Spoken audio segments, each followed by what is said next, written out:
Power phrases for shutting down toxic people. Today you're going to get one of my favorite power phrases that you can use so that you can reclaim your joy and show that you're the master of your conversations. All right, let's get started. I'm going to give you the words. Power phrase number 1. That's unfortunate. This is one of those unassuming, unpretentious power phrases that you can use in a variety of different circumstances. It's super versatile. I think that's an unfortunate choice of words you just used. It's unfortunate that someone in your position would choose to engage on that level. I believe this is an unfortunate situation. That would be an unfortunate decision if you chose to make it. I mean, let's say that you're sitting with some coworkers and they start gossiping about some colleague who is not present. What do you say? How do you say, hey, I'm not down with that, in a way that elevates you from that conversation and doesn't really make you a target of more gossip? Try using the word unfortunate, for example. That Mary is so incompetent. She's always taking off for personal issues. I always have to tell her how to do her job. What do you think? Well, I think it's unfortunate that here we are on this beautiful day with an opportunity to learn more about one another, and instead we've chosen to take that opportunity and try to bring down one of our colleagues who isn't present. That's what I think. Or, I think it's an unfortunate choice of words you just used to describe my friend Mary. Or, well, I think that if it's true what you say, that she's always taking off of work for personal problems, that's an unfortunate situation for her, and I, for one, don't want to use it as an opportunity just to gossip about her. And if somebody were to call you on what you just said and say something such as, but she is incompetent, or I just heard you complaining about her yesterday yourself, or it's true what they just said, you can always just use the, well, that may be, but that doesn't change the fact that. I love using the phrase, that may be, but that doesn't change the fact that, because you can use it to stand your ground, repeat yourself, not let yourself be shaken or bulldozed over or bullied into going along with the toxic behavior. All you have to do is repeat yourself using the broken record and say something such as, if she is in fact taking off work for personal reasons all the time, that would be an unfortunate situation for her. Wouldn't you agree with that? Even if she is considered to be incompetent, as you say. If that's true, that would be a very unfortunate situation for her, wouldn't you think? Don't you agree? Isn't it? Remember that if you're going to say something like that, give a response, and you want other people to get on board with what it is that you're saying, use a tag question at the end of what you just said, like, isn't it? Don't you think? Wouldn't you agree with that? And people will start nodding their heads and be like, You sure does make yeah, a good I agree with argument that. with that. Yeah, What a good because idea that you can was. put just about anything before a good, don't you think? Wouldn't you agree with that? Isn't it? And you'll see, you could say, blah, blah, blah, blah, blah, blah, blah, blah. Don't you think? And people will be like, yeah, That's the best that's idea a good I've ever point. heard in You my know, whole I life. agree. So remember your tag questions. Tag questions are simple, closed-ended questions that go on the end of a statement. This is an unfortunate situation. Wouldn't you agree with that? I think that having this conversation when we should be supporting our colleague would be very unfortunate. Don't you think?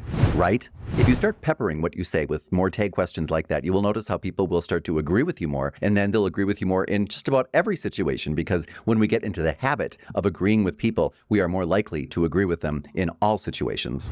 And what you'll notice is a lot of the people who are sideliners, who are just kind of watching this to see how this plays out, the bees that follow the queen bee, the ones who are lining up behind who is the most powerful communicator at the table, will start lining up behind you, because you will prove by doing that you in fact are the most powerful communicator at the table, because you are not coming from a weak position of simple negativity or of criticism or of gossip or backstabbing. The mark of a savvy, powerful communicator is going to be one who does not react to situations or the negative snarky things that people say, but instead one who responds to them, and one who takes a situation. Let's say that you find yourself in what you consider to be a battle of wits or a battle of words. Remember, do not make the common mistake that people make of engaging in that battle. You don't want to engage in it, but you don't also want to rise above it, because people will frequently say things like, well, I'm just going to rise above that. Don't rise above it. If this is coming up in your life, it's because it's something that you need to work through. So work through it, but don't engage in that battle. Instead of engaging, or instead of rising above it, try illuminating that battlefield and watch what happens. And to illuminate it, really, what that means is I'm going to shine light on it and show you by my response that this wasn't even what you thought it was to begin with. It's not a battle at all. It's an opportunity to reveal who I am right now in this moment, because that is what difficult people do. That's what difficult situations do. They reveal where we are in our personal development. They just reveal the truth. Remember that they call them communication skills for a reason.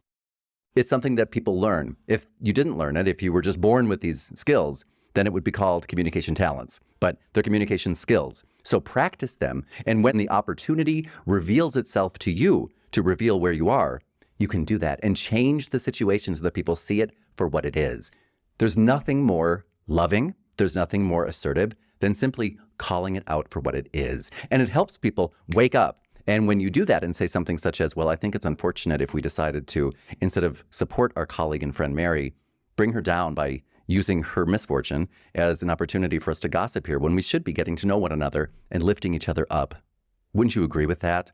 I mean, if you said that, people will pass out. And those people who are the busy bees following the queen bee will start to line up to follow you, because we're all looking for that person who can help us rise up a little bit. That's what we're really looking for. Until that comes, people will line up behind just about anybody. But if you start to just reveal who you are during these situations, and who we are is loving, there is nothing that we have to say that we can't say in a loving way. And to point out what's really going on here, and another choice that we all have to make, which would be coming from a different place, saying this a little bit differently, being compassionate, treating each other with tenderness. If you can show people that, yeah, you can make that choice, and what that does is elevates you when you do it. If you're waiting for people at work or at home to see you in a different light, if you're waiting for the opportunity to show who you really are, it's those situations in which you find yourself all of a sudden facing difficult people, toxic behavior, and you weren't expecting it. That's your opportunity. And practice saying things like that's unfortunate in different ways so that when it comes time to use them, you can use them and bam,